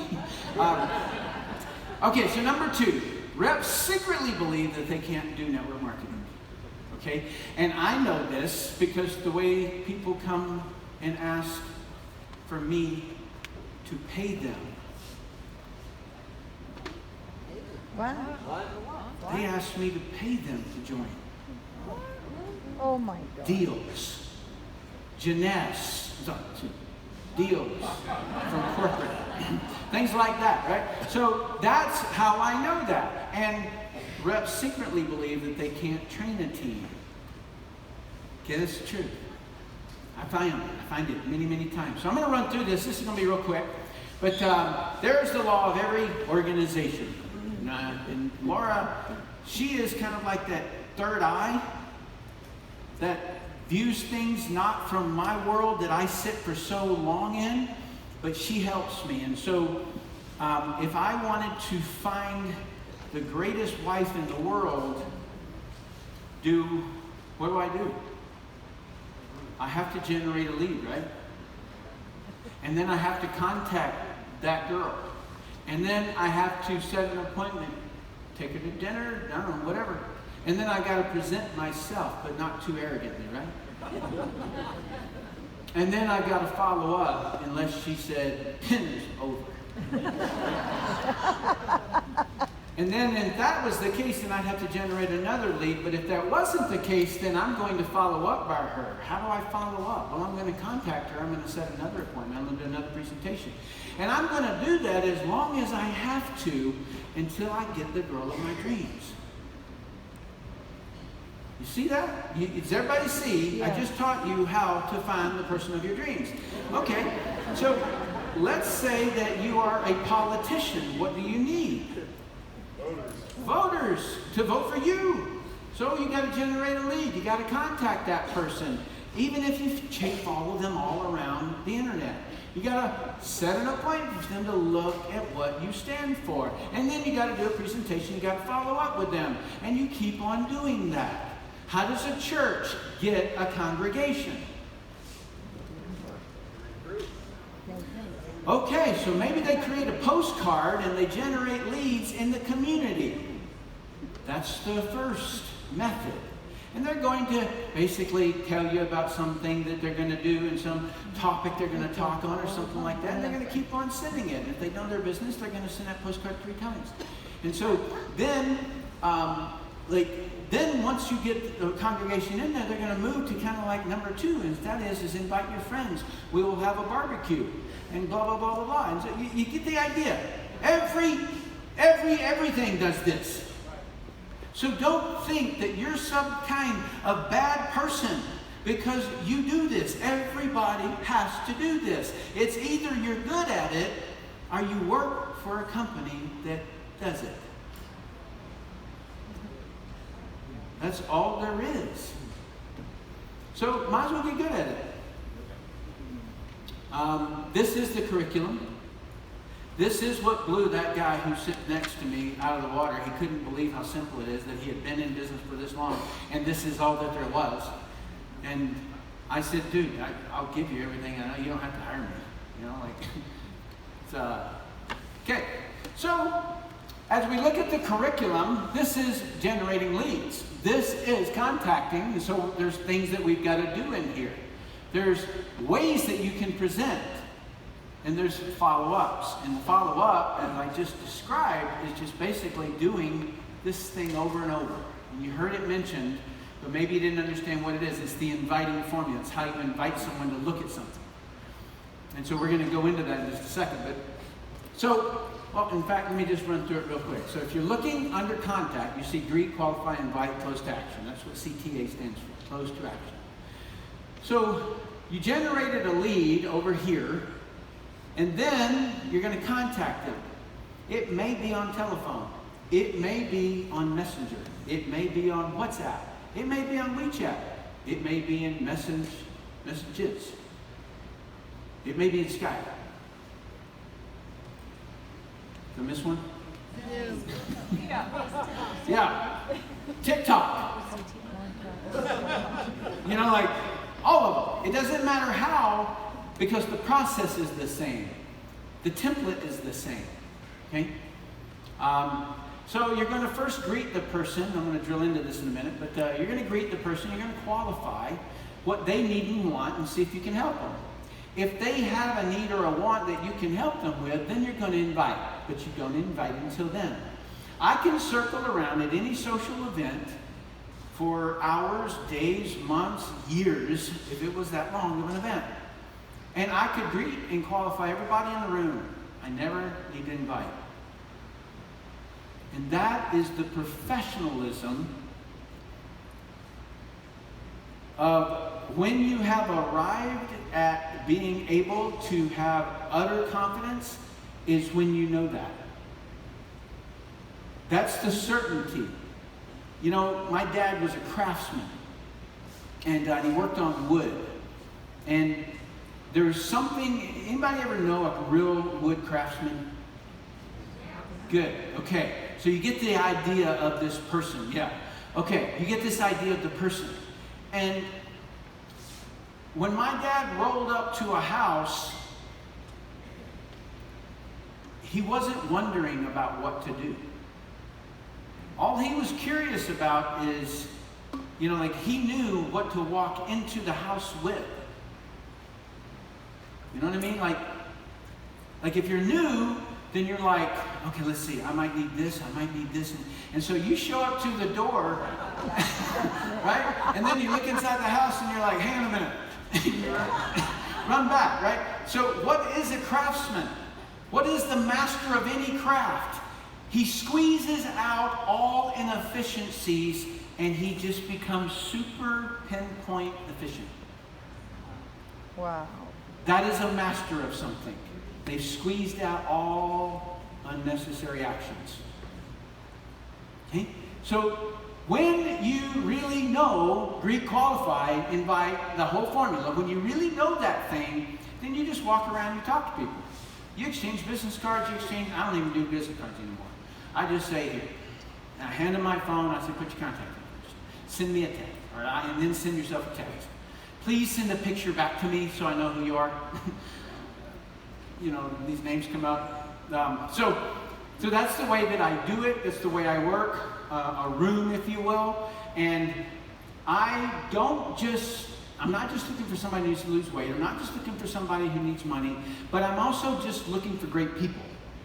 Because sometime or another, it's the people that you know. That's what's going to save everything. And so I like great people in my life. And if I can help that person do something that's outside of me making a profit, I want to help them. And so I've become a switchboard for everybody that I can help, okay? So, now, this is probably the greatest craftsman thing that I can show you. I'm very efficient. This is what I look for when I'm talking to anybody. If they answer an ad, if I meet them at a fundraiser or something. So number one, I don't invite everybody. In an event on an airplane, I never invite anybody. I'm more strategic. So I'm finding out, do they need to lose weight? Yeah, I can see that. Do they want to lose weight?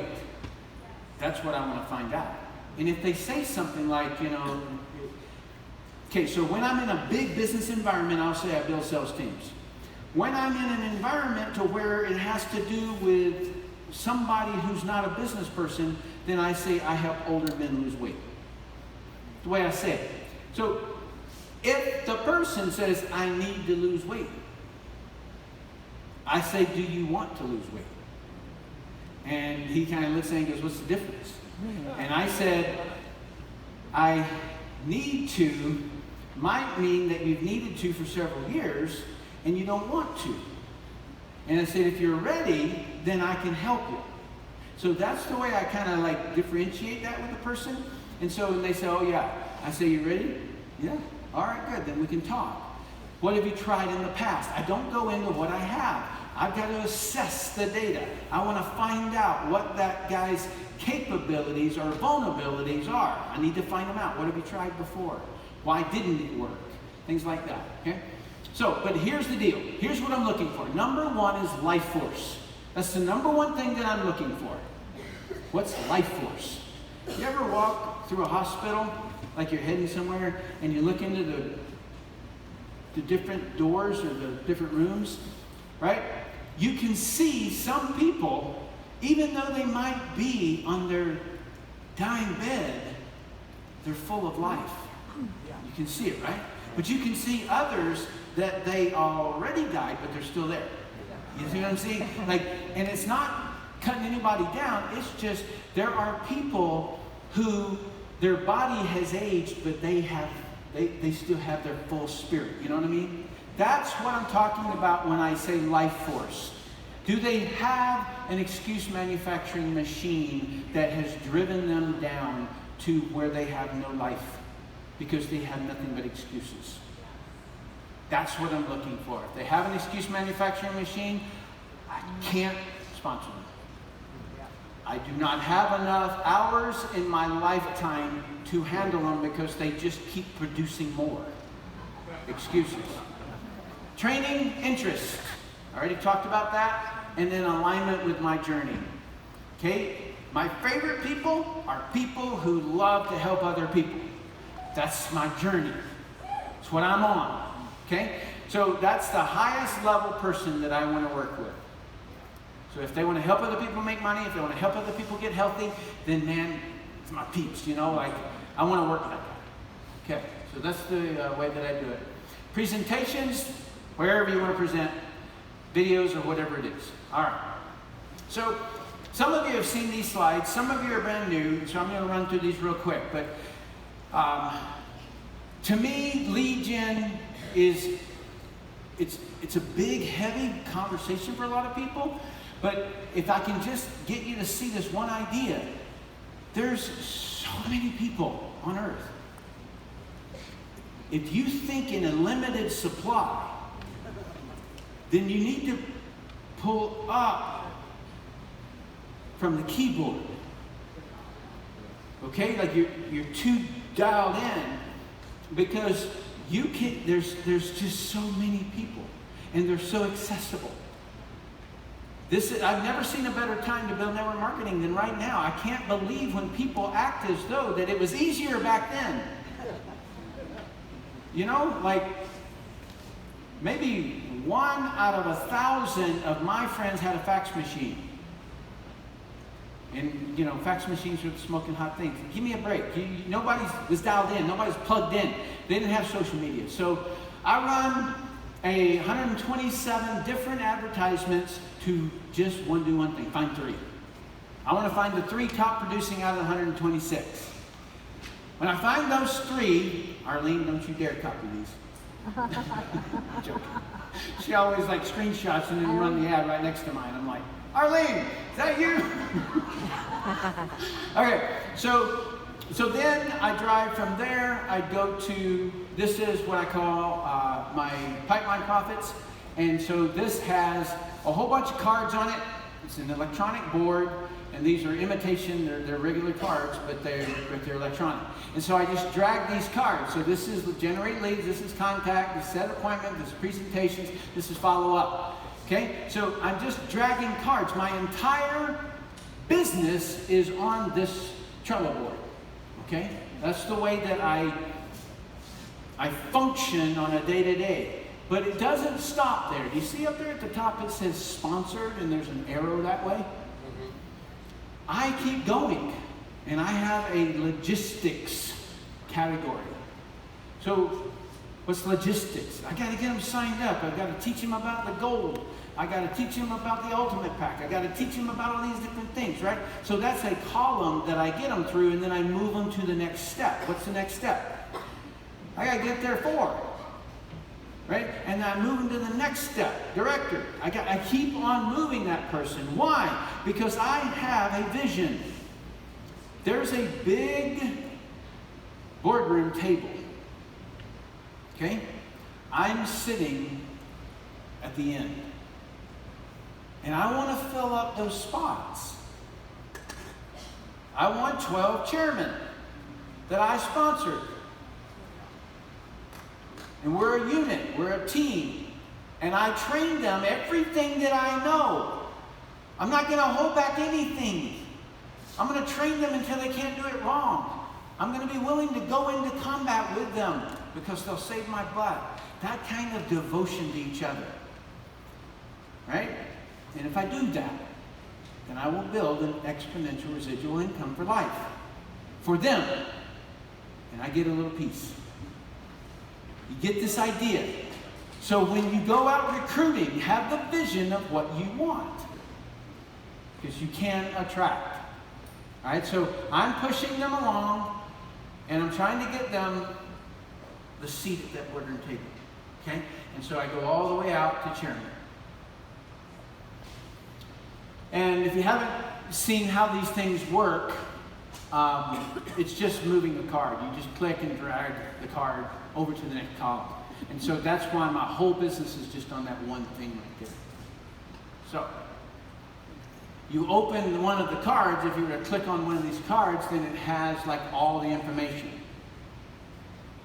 So contact information, Facebook account, any of that stuff, but I normally don't fill any of that stuff in except for however I'm communicating with that person. I'm going to wait until they pass the follow-up stage. Okay? I'm not going to fill in a whole bunch of stuff and track the person until I know where they are, because I wasted a lot of time putting stuff in there. Okay, so by the way, if you want this, you can go to Pipeline Profits. It's free. There's a video that that will explain what I need you to do, because you're basically going to take my board and you're going to make a copy of it. Thank you. You're welcome. If you go into here and you're just playing around with it, you're moving everybody's board. Okay? Make a copy of it. Okay? It's like so aggravating because you're like putting your prospects in. You know, like somebody like found somebody at Costco or something like that, and they're like, I was looking at it this morning, and I'm going, oh my gosh. I said make a copy. So anyway, it's kind of funny. I'm going to be filling in training inside of here. Okay. I got to share with you guys something, and I hope you spread the word across the RX family. If there's a time where I charge something, don't buy it. Because you're going to get it for free inside the box.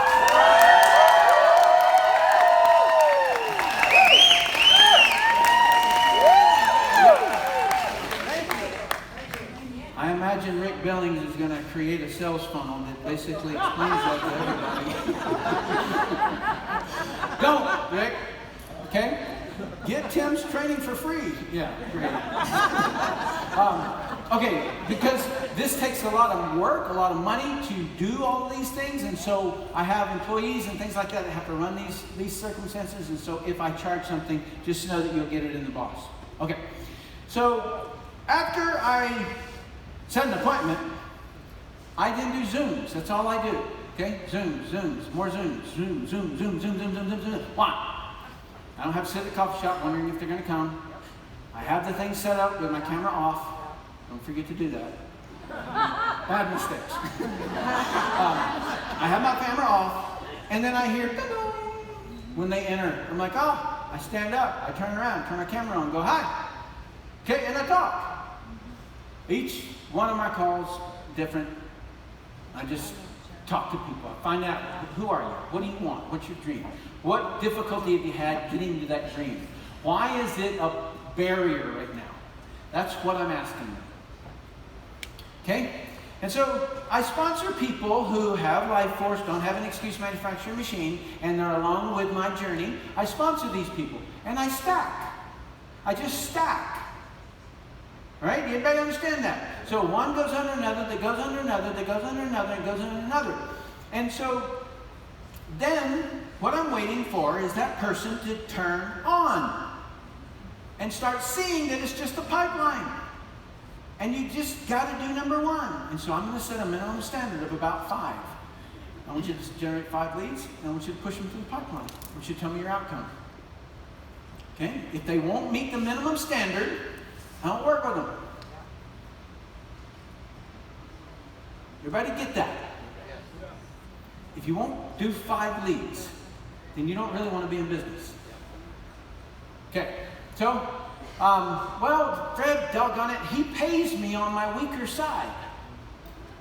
Okay, so this organization over here versus this one over here, he's paying me a percentage of this side. I'm like, Fred, why don't you pay me on the bigger side? And he goes, you'd never work the smaller side. I will, I promise. And so, I work the weaker side until somebody finishes it. But now Fred's paying me 15% of that one. Fred. And so I just stacked. All of you who are from New Cerity, all of you from Limu, get the picture. You do the pipeline, all the yeses, they go straight down the line. For now. Lock in $150,000 a year. Because when you optimize 2 lines, you're going to make $150,000 a year. Get that locked in. Don't try to strategically do everything perfect. It ain't perfect. That's Fred's whole plan. Okay? It's so random. The house wins. Okay? So the odds of you placing it just perfect are impossible. And Fred knows that. So here's the best way to build. Build until it finishes. Now you've locked in 150 grand a year. All right. Done. $150,000 a year. Good. Go build it again. That's the game. Now you know that you can do network marketing. It's just a pipeline stacked until somebody finishes it. That's the game. Okay? Reps secretly believe that they can't train a team. I'm about to train you out of that idea. Okay? So they're attempting to motivate. You guys know how I feel about motivation. Okay, so why? Because they're not doing the pipeline. Guys, you're going to think that I don't know, but I promise you I do know. I know that feeling of generating a lead for the first time. Oh my gosh, it's so chaotic. It's all over the place. What am I going to say? What am I going to send them to? And the upline, are you standing by? Just in case I click over and get a 3-way. You got all this noise. That's the inefficiency of an unprepared carpenter. You've got to go through that experience. This part of it. If you feel like that, you're doing good. That's called you're stepping outside of the comfort zone and you're getting into the difficult zone. And that is growth, and it's the only thing that you're ever going to be. You have to do that. Yes. Okay? So, I've been retired for 18 years. How'd you think my first phone calls went? I'm like, did I really sell my business? Like, did I really just join? I got no. Oh my gosh, I am really rusty. I sound horrible. You know. Do you know Stefan actually asked me? He goes, are you trying to recruit me, buddy? No, not at all, man. In other words, I sucked. No. And I laughed about it because I knew this position. And this is the greatest thing I should be doing because I'm growing. And that's what I wanted to do. I was done with retirement. It sucks too. Okay, so after sign up, set standards. Get the new reps to that standard in each column. Everybody got that? Yes, sir. You can't do that if you aren't doing it.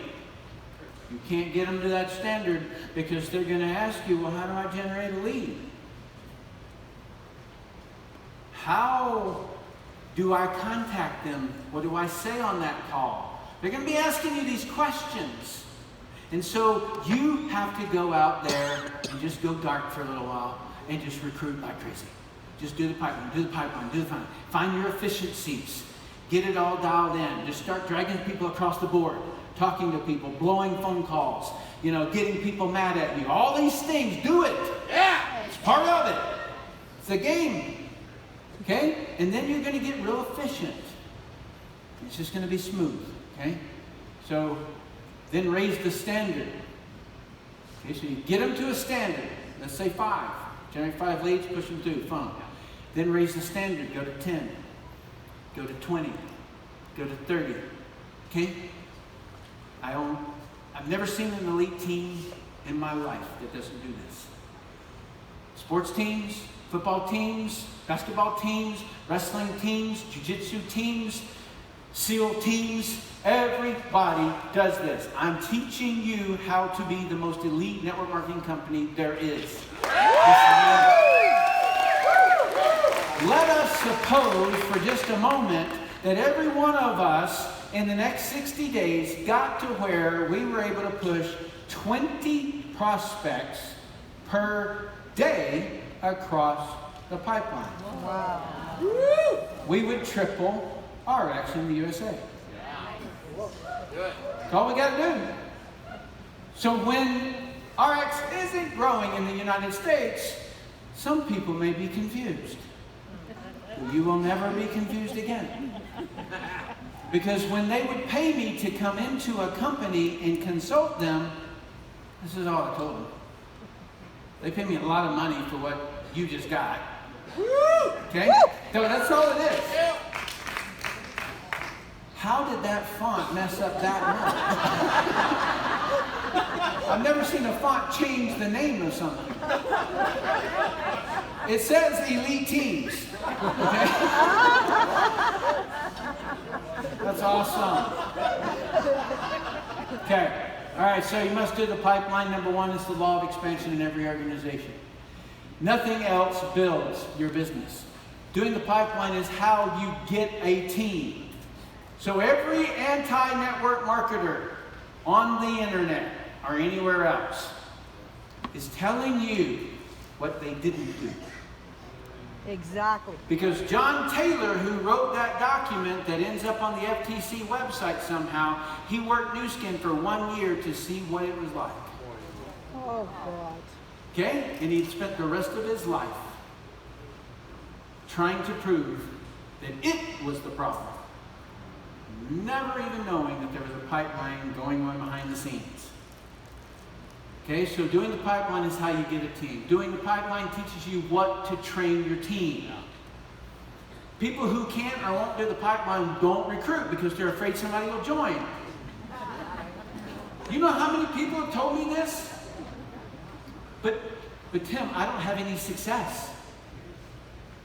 Why would somebody want to join me? Okay, what Stefan didn't tell you is that when I listened to his calls, he did technically everything right, but he didn't have any belief in himself. And you can't fix that until you do. So I just had him keep on calling because he was saying the right words, but he had no absolute certainty that he could help the person that he brought in. Until he did. Because he had gone through the pipeline enough times that he would, the law of averages just somehow, it came in his favor and somebody joined. And he's like, what? you want, okay, right? And then he sponsored another. And maybe they were locked. But it convinced him that he could do it. And once he had that certainty, then he was bringing people in. And guess what he was then teaching them how to do? Generate leads, contact people. The same thing. You see that cycle? It's so simple once you see this thing for real. And so then he started killing it. And then guess what he calls me? Buddy, none of my people are duplicating. Of course you're going to say that. Because you recruited some wrong people. Right? So now you guys see the whole process. Okay? All right. Your insistence that each of your team members do the pipeline is how you earn respect. This is not a friendship business. They're here to make money, but be friendly about it. Exactly. Let's stop this silly game in network marketing called I'll pretend to train you, you pretend to work, and we'll blame the company. Right? Okay? So, I mean, it's time to be real. Okay? You know, like some of the Lima people were talking, they were saying, you know, like, you guys are real. You know, it's not hype, it's this. You know, like, yeah, we are. Even this one. So, hard training is a solemn duty of a leader. If you want to call yourself a leader, it's because you train until they can't do it wrong. Yeah. You prepare your people for combat. You prepare your people for what they're going into and going to experience. Right? That's what you're doing. Hard training is how you take care of your team. You do not take care of your team by getting grace months. In my old company, we used to have volume requirements. If you didn't meet those minimums, then you called the company and you requested a grace month. And people were, oh man, I love you so much. You're such a great upline. No, that's a coward. Hard training is where this thing is at. Okay? Hard training doesn't have to be hard. It just means put the person at a standard. They came in because they want to make money. That takes effort. It takes standards. You know, you ever see, you know, you wake up in the morning, you know, and you're still a little bit tired and you're just laying there. And at some point, you have to pee so bad that you're like, that's it. Right? There is a point where you're like, that's it. Okay? So, in the same kind of a way, if you don't move people into production, they're going to quit. That's why you're being their best friend to train them. Okay? So, now you know what and how to train your team. And those are my discoveries about the whole industry. Alright? So, the summary, what I do is I do the pipeline every day. I stack lines until someone finishes it for me. That's how I find my leaders. I train my leaders to pipeline until they can't do it wrong. For doing this, I earn exponential residual income for life. It's a small price to pay.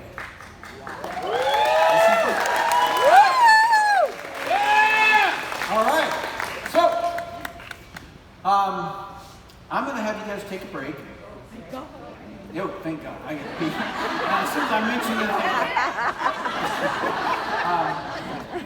and then I'm going to try to do arrangement. This is going to be a very difficult thing because you guys multiplied.